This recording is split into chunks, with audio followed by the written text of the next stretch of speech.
उत्तराखंड की सियासत में कैबिनेट विस्तार और विभाग बंटवारे को लेकर अब बयानबाजी भी तेज हो गई है।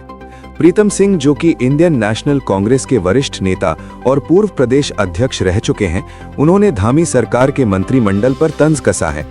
प्रीतम सिंह ने कहा कि मौजूदा सरकार में कई ऐसे मंत्री हैं जिनकी राजनीतिक पृष्ठभूमि कांग्रेस से जुड़ी रही है। उनका दावा है कि मंत्रिमंडल में शामिल 10 में से करीब 7 मंत्री ऐसे हैं जो पहले कांग्रेस से जुड़े रहे हैं। उन्होंने चुटकी लेते हुए कहा कि ऐसा लगता है मानो सरकार चलाने का अनुभव सिर्फ कांग्रेस पृष्ठभूमि के नेताओं के पास ही है, इसीलिए उन्हें लगातार अहम जिम्मेदारियां दी जा रही हैं। प्रीतम सिंह ने यह भी कहा कि आज हालात ऐसे बन गए हैं कि भारतीय जनता पार्टी के कार्यकर्ता जमीन पर दरी बिछाने का काम कर रहे हैं, जबकि कांग्रेस पृष्ठभूमि से आए नेता सरकार चला रहे हैं। अपने बयान में उन्होंने कहा कि इससे साफ होता है कि सरकार चलाने का अनुभव और समझ कांग्रेस से आए नेताओं के पास ज्यादा है। हालांकि इस बयान के बाद प्रदेश की सियासत में नई बहस छिड़ गई है और माना जा रहा है कि आने वाले दिनों में इस मुद्दे पर राजनीतिक बयानबाजी और तेज हो सकती है। ये भाजपा और सरकार का अंदरूनी मामला है कि कब वो कैबिनेट विस्तार करे, कभी नहीं करे, किसको लें किसको ना लें। हालत ये है, एक अनार 100 बीमार। ये स्थिति जो है इस सरकार में बनी हुई है।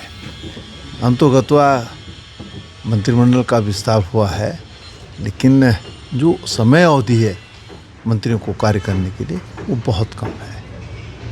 इतने कम समय में कोई मंत्री सही तरीके से परफॉर्म नहीं कर पाएगा।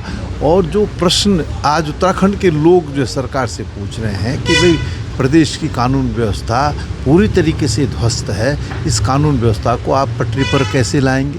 और इस प्रदेश के अंदर महिलाओं पर जो अपराध हो रहे हैं उनमें भाजपा के लोग संलिप्त हैं, कोई जवाब सरकार के पास नहीं है। भ्रष्टाचार अपने चरम पर है। किसान की आय 2022 में दुगना होगी, अभी तक नहीं हो पाई है। बजट में भी किसानों के लिए कोई ऐसा कुछ जो सरकार ने नहीं किया जिसके आधार पर हम कह सकें उनकी आय दुगना हो जाए। खनन आपके सामने है, आबकारी आपके सामने है, भूमाफिया आपके सामने है। ये लगातार जो है इस प्रदेश को खोखला करने का काम कर रहे हैं। देवी आपदा प्रबंधन पूरी तरीके से ध्वस्त है।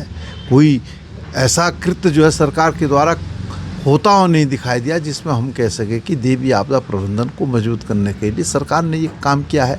आपने देवी आपदा में धन का प्रोविधान किया, लेकिन देवी आपदा के आने के बाद जो क्षति होगी उसके लिए आपने किया है। मानव वन्यजीव संघर्ष है, उसमें आपने देखा उस संघर्ष को रोकने के लिए कोई उपाय नहीं है। बजट में भी ये कह दिया सरकार ने कि हमने जो मुआवजा राशि उसको बढ़ाने का काम किया, तो इससे थोड़ी बात बनेगी। आज हालात बद से बदतर हैं और मैं समझता हूँ कि सरकार के पास इन बातों का जवाब नहीं है।